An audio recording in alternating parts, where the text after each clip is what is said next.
નમસ્કાર, જય હિન્દ દોસ્તો. હું બ્રિજરાજ સોલંકી.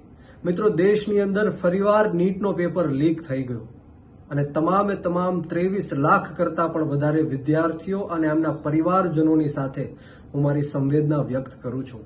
મિત્રો, આ પહેલીવાર દેશની અંદર નીટનો પેપર લીક નથી થયો, પરંતુ 2017માં, 21માં, 24માં અને આજે ફરીવાર ચાર વખત આ દેશની અંદર નીટનો પેપર લીક થઈ ગયો.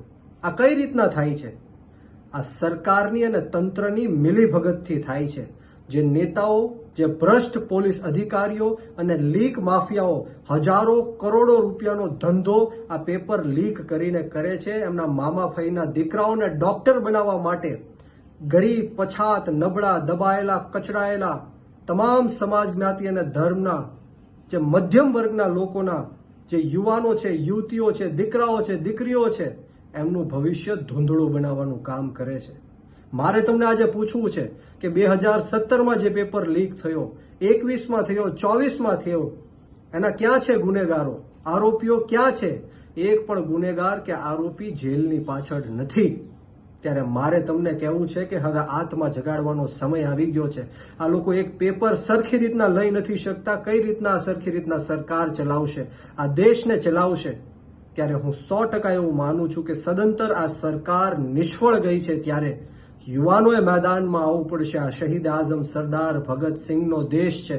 શહીદ સુખદેવ અને રાજગુરુને માનવાવાળા આપણે યુવાનો છીએ. ત્યારે ક્યાં સુધી આપણે જિંદાબાદ, મુર્દાબાદના નારાઓ લગાડશું? ક્યાં સુધી આવેદન, નિવેદન, લડેંગે જીતેંગેના નારાઓ લગાડશું? આપણે સવે રોડ રસ્તા ઉપર આવીને આંદોલન કરવું પડશે. અને આ સરકાર સીધી રીતના નહીં માને.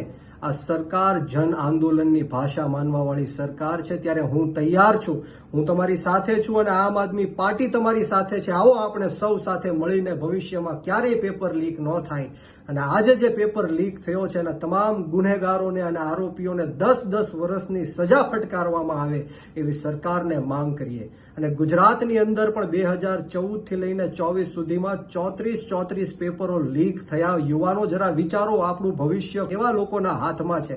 ત્યારે આપ સૌને હું વિનંતી કરું છું કે આપણે સૌએ આપણી આત્મા જગાડવાની છે. જે રીતના નેપાળની અંદર ક્રાંતિ થઈ એ જ રીતના ગુજરાતની અંદર અને આ દેશની અંદર યુવાનોએ ક્રાંતિ કરવાની જરૂર છે. જય હિન્દ, જય ભારત, જય જય ગરવી ગુજરાત.